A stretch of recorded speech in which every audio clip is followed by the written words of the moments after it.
Everyone. वस्तुएं जल में तैर अथवा डूब सकती हैं, ये अपना टॉपिक है। तो क्रियाकलाप 4 करते समय आपने ये ध्यान दिया होगा कि जल में अविलेय ठोस जल से पृथक हो जाते हैं, क्योंकि हमने क्रियाकलाप 4 में हमने चीनी शक्कर घोली थी पानी के अंदर, नमक घोला था और चौक का पाउडर, लकड़ी का बूरा था। ये हमने अलग अलग प्रकार की वस्तुओं को हमने पानी में घोला था, जिसमें शक्कर चीनी थी वो घुल गई थी, इसलिए हमने उसको विलय बोला। जो नमक था वो भी घुल गया था, वो भी विलय है। अब जो हमने चौक पाउडर घोला था तो वो पानी के अंदर नहीं घुला था, तो इसलिए वो अविलय ठोस हैं, और वो जब नहीं घुलता है तो वो पानी से अलग ही रहता है, पृथक हो जाता है, नीचे बैठ जाता है। मिट्टी है या लकड़ी का बुरादा है, ये पानी के तल में नीचे बैठ जाता है।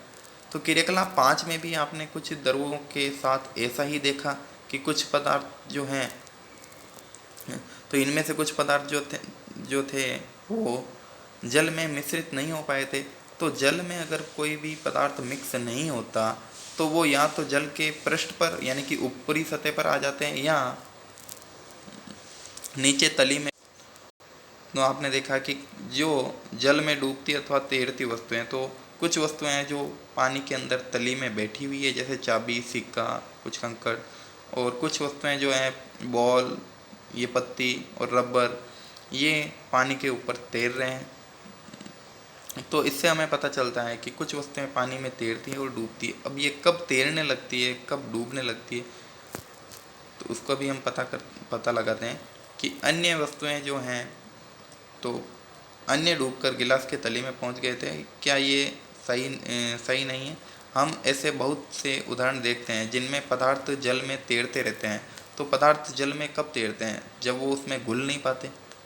तो घुल नहीं पाते तो या तो वो जल में तैरते हैं या अथवा डूब जाते हैं। दोनों में से एक बात होती है जब पानी के अंदर कोई भी चीज़ विलय नहीं होती, यानी कि जब अविलय रहती है तो अविलय रहने पर वो या तो जल में तैरती रहेगी या जल में डूबती रहेगी। जैसे चाबी है, तो ये चाबी पानी में घुल नहीं सकती, पर इसका घनत्व ज़्यादा होने के कारण ये घनत्व ज़्यादा किससे है? पानी से। अगर पानी का घनत्व ज़्यादा होता है और चाबी का कम होता तो चाबी इसके अंदर डूबती नहीं। अभी चाबी का घनत्व पानी के घनत्व से ज़्यादा है, इसलिए ये चाबी डूब गई है। क्योंकि आपने देखा होगा कि जो बड़ी बड़ी जहाज होती है, इस चाबी से तो काफ़ी ज़्यादा वजन होता है उसमें, फिर भी वो पानी के ऊपर तैरती रहती है। क्यों? क्योंकि उस समय जो जहाज़ का घनत्व है वह पूरे समुद्र के पानी की तुलना में उसका घनत्व काफ़ी कम है। क्योंकि समुद्र का पूरा पानी है, तो उस पूरे पानी का जो घनत्व होता है वो जहाज से कई गुना अधिक है, इसलिए सारा का सारा जो उस पर उत्प्लावक बल लगता है जहाज़ के ऊपर, इसलिए जहाज़ पानी में तैरती रहती है। तो ये घनत्व के कारण होता है कि घनत्व अगर कम होता है तब तो वस्तुएं तैरती है पानी में, और अगर घनत्व अधिक होता है तो वो डूब जाती है पानी के घनत्व से। किसी तालाब की सतह पर सूखी पत्तियां व कंकड़ जो आप इसी तालाब में फेंक देते हैं, तो सूखी पत्तियां पानी में तैरने लगती है, कंकड़ जो होता है वो पानी में डूब जाता है। शहद की कुछ बूंदें जिन्हें आप गिलास के जल में डालते हैं तो वो जल के अंदर घुल जाती है। इन सब का क्या होता है? वही होता है, तैरने वाली चीज़ तैरेगी, डूबने वाली चीज़ डूबेगी, और घुलने वाली चीज़ जो घुल सकती है यानी कि विलय हो सकती है तो वो विलय होगी। वो जो ये चाहता है कि आप उसे जल में डूबने वाले पदार्थों के 5-5 उदाहरण दें। तो जल में तैरने वाले कौन कौन से उदाहरण हो जाएंगे? लकड़ी की पेंसिल हैं, और हल्के फोम जैसे वो हैं जो थर्माकोल हैं, ये हैं थर्माकोल, लकड़ी। तो ऐसे बहुत सारे जो हल्के वजन की जो होती है सामग्री, वो जल में तैरने लगती है। और जल में डूबने वाली लोहे की चाबी, लोहे के सिक्के या धातु के सिक्के, तो ये पानी के अंदर डूब जाते हैं। ऐसे आपको भी 3-3 उदाहरण जो मैंने छोड़े हैं वो आपको कंप्लीट करने हैं। अन्य द्रवों जैसे कि तेल में यही पदार्थ तैरते हैं अथवा डूब भी जाते हैं।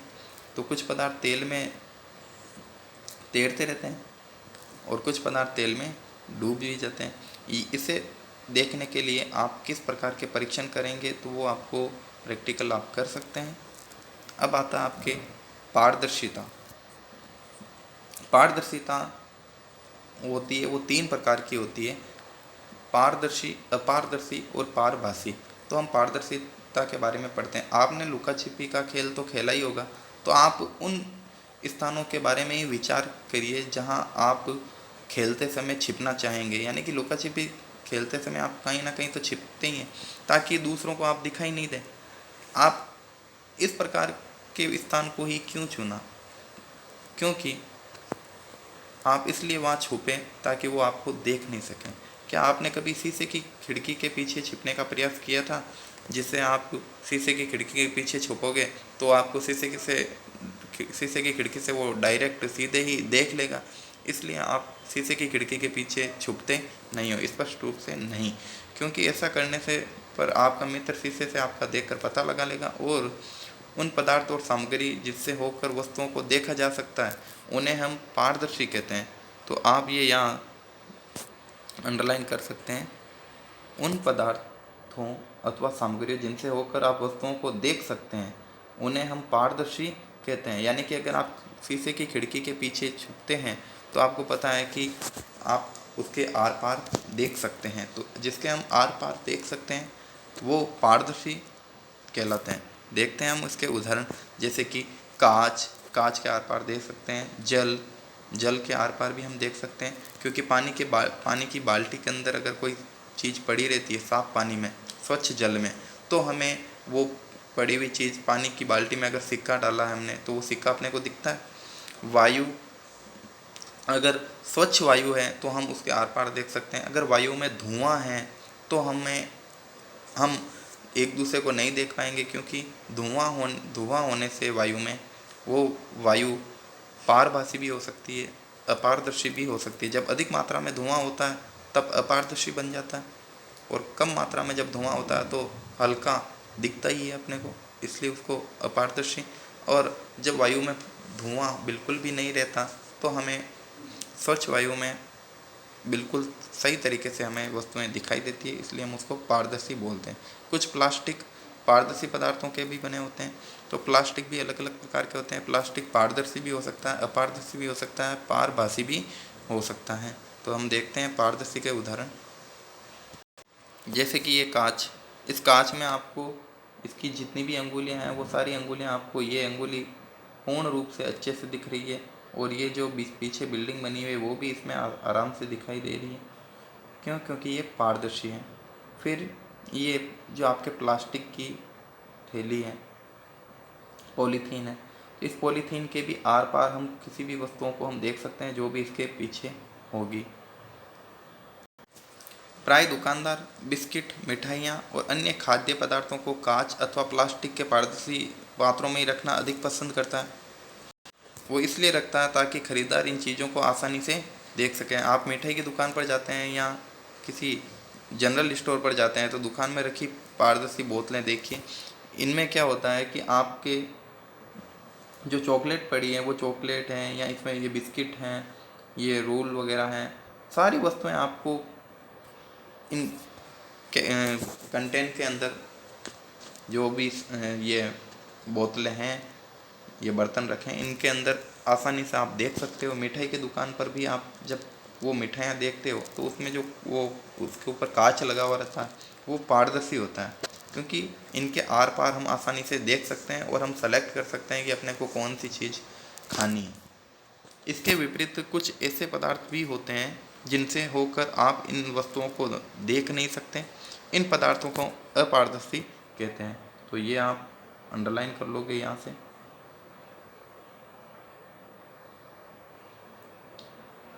तो आप ये नहीं बता सकते कि बंद लकड़ी के बॉक्स में या गत्ते के डिब्बे में अथवा धातु के पात्र के भीतर क्या रखा है। तो कुछ वस्तुएं ऐसी होती है जैसे दीवार के आर पार हम नहीं देख सकते, कोई लकड़ी का बॉक्स है तो लकड़ी के बॉक्स के अंदर अपने को कोई भी वस्तु दिखेगी नहीं, गत्ते का डब्बा भी होगा तो उसके अंदर भी अपने को कोई वस्तु दिखेगी नहीं कि उसके भीतर क्या है क्या नहीं है।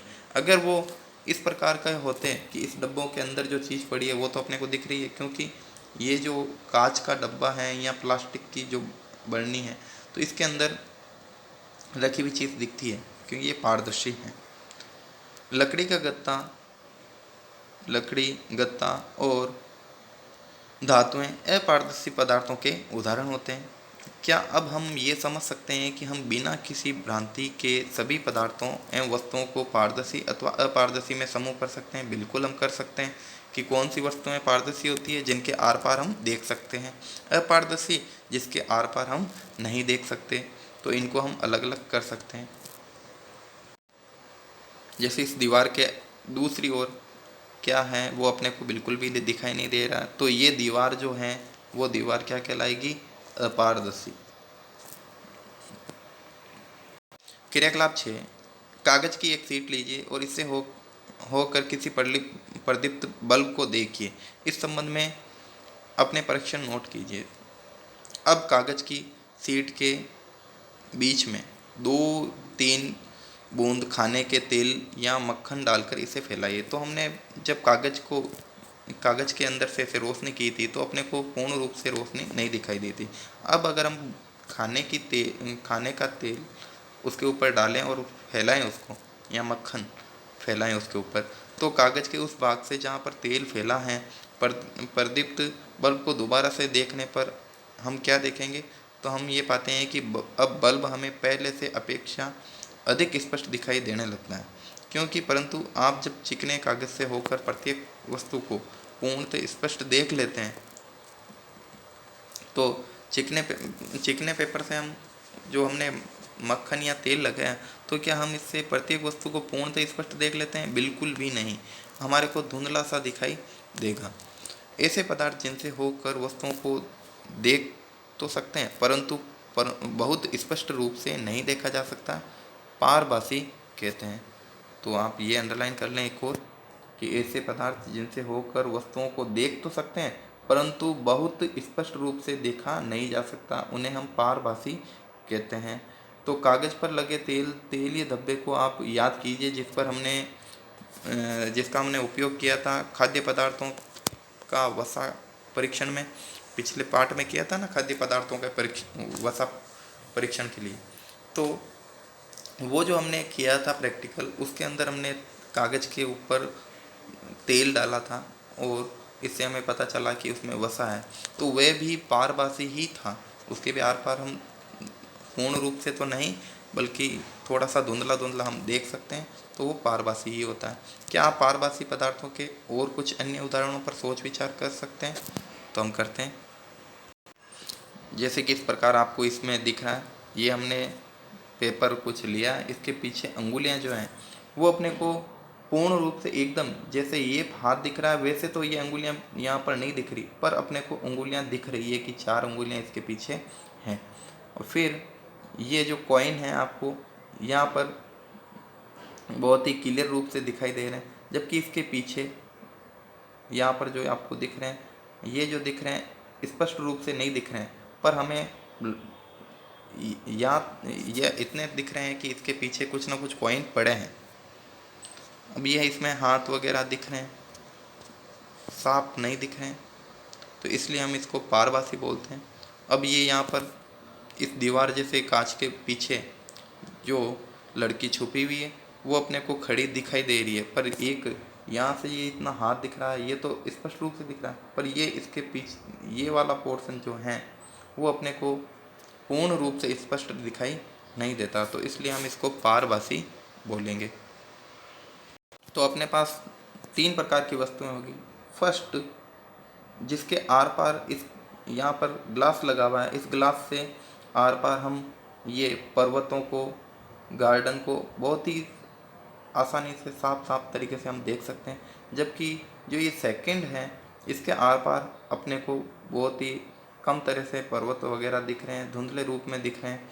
और तीसरा जो ये है, खिड़की को अगर हम बंद कर दें तो बंद करने पर अपने को कोई भी वस्तुएं दिखाई नहीं देती, तो कोई भी चीज़ वस्तुएं दिखाई नहीं देती, तब हम इसको बोलेंगे अपारदर्शी। तो फर्स्ट अपने जो था वो पारदर्शी,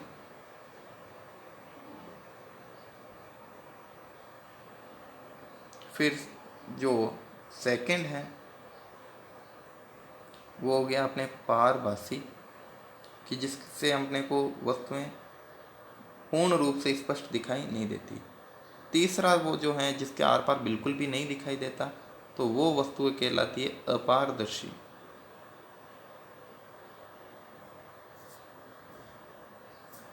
तो अपने ये तीन प्रकार की वस्तुएं हैं। अतः हम पदार्थों को अपारदर्शी, पारदर्शी, पारभासी के रूप में समूह को बांट सकते हैं। पहली किसी अंधेरे वाले स्थान पर टॉर्च के कांच को हथेली से ढकने का सुझाव देती है। तो पहली कहती है कि हम अंधेरे कमरे में कोई टॉर्च लेते हैं और उस टॉर्च को अपने हाथ से ढक देते हैं, जैसे कि यहाँ पर फोटो में दिखाया गया है। तो टॉर्च का स्विच ऑन करके हथेली को के दूसरी ओर का परीक्षण करते हैं। तो वह ये जानना चाहती है कि क्या आपकी हथेली अपारदर्शी है, पारदर्शी है अथवा पारभासी है। तो हमारी हथेली जो है वो पूर्ण रूप से पारभासी है, क्योंकि पूर्ण रूप से अपने को साफ दिखाई नहीं देता, इसलिए हथेली से जो टॉर्च की रोशनी बाहर आ रही है वो पारभासी प्रकार की है। हमने ये सीख लिया है कि पदार्थों की अपनी भिन्न दिखावट होती है, अलग अलग दिखावट होती है, और इनके जल अथवा अन्य द्रवों में मिश्रित होने के ढंग भी भिन्न भिन्न प्रकार के होते हैं। कुछ वस्तुएं पानी के साथ घुल जाती है, विलय हो जाती है, कुछ विलय नहीं होती। वे जल में तैर अथवा डूब भी सकती है, कुछ वस्तुएं तैरती हैं, कुछ वस्तुएं डूबती है। किस कारण? उनके घनत्व के कारण। अगर घनत्व अधिक होता है तो वस्तु डूब जाती है और घनत्व कम होता है तो पानी में तैरने लगती है। अथवा पारदर्शी, अपारदर्शी, पारभासी हो सकते हैं। पदार्थों का समूहन उनके गुणों में समानताओं अथवा विभिन्नताओं के आधार पर हम कर सकते हैं। कि कोई भी पदार्थ का ग्रुप बनाना है तो हम उसमें गुणों की समानताओं को या विभिन्नताओं के आधार पर हम अलग अलग कर सकते हैं कि इसके ये गुण है, इसको यहाँ रखना चाहिए, इसमें ये समानता है तो इसको इसके साथ रखना चाहिए, इसमें ये विभिन्नता है तो इसको हम अलग ग्रुप में रखें। तो हमें पदार्थों को समूह में रखने की आवश्यकता क्यों पड़ती है, क्यों हम अलग अलग समूह बनाते हैं? क्योंकि दैनिक जीवन में हम प्राय पदार्थों का समूह अपनी सुविधा के लिए ही करते हैं, क्योंकि अलग अलग समूह बनाने से लिए अपने लिए ही सुविधा होती है। घर में हम अपनी वस्तुओं का भंडारण जो सामान्यतः इस प्रकार ही करते हैं कि रसोई का सामान केवल अपने को रसोई में ही मिलता है, और बेडरूम का जो सोने का कमरा है उसमें सोने की वस्तुएं ही मिलती है, जैसे कि हमारे को कंबल चाहिए, तकिए चाहिए, चादर वगैरह, वो सब अपने को एक अलग रूम में ही रखनी होती है। इस प्रकार एक जैसी वस्तुएं एक साथ ही रखी हो, इस प्रकार की व्यवस्था द्वारा हम आसानी से उनका पता लगा सकते हैं कि कौन सी वस्तु कहाँ हो सकती है। इसी प्रकार कोई पंसारी प्राय सभी प्रकार के बिस्कुटों को अपनी एक दुकान में एक कोने में अलग जगह ही रखता है, ताकि उसको कोई भी बिस्कुट वगैरह लेना है तो वो उन बिस्कुटों में से वो पृथक कर कर ले सकता है। अलग अलग प्रकार के जितने भी बिस्किट होते हैं वो सारे के सारे बिस्किट एक ही कॉर्नर में रहते हैं। सभी साबुनों को वो एक अन्य स्थान पर ही रखते हैं, जितनी भी साबुनें होंगी वो एक कॉलम में रखी होगी, चाहे वो कोई भी कंपनी की हैं। और अनाज, दाल, इनका भी स्थान होता है, वो भी एक निश्चित स्थान पर ही रखता है अन्य, जिससे उसको किसी भी प्रकार का दाल लेनी हो तो वो वहाँ से ले सकता है। इस प्रकार के समूह के लाभप्रद होने का एक दूसरा कारण भी है कि पदार्थों को इस प्रकार समूह में बांटकर उनके गुणों का अध्ययन एवं इनके गुणों में किन्हीं भी पैटर्नों का अवलोकन करना सुविधाजनक भी बन जाता है। इसके विषय में और अधिक अध्ययन हम उच्च कक्षाओं में करेंगे। आपने इस चैप्टर में कठोरता शब्द सीखा कि कुछ वस्तुएं कठोर होती है, कुछ वस्तुएं अविलय होती है, यानी कि जो पानी में घुलती नहीं है। द्युति में यानी कि चमकीले, बहुत सी वस्तुएं चमकीली होती है।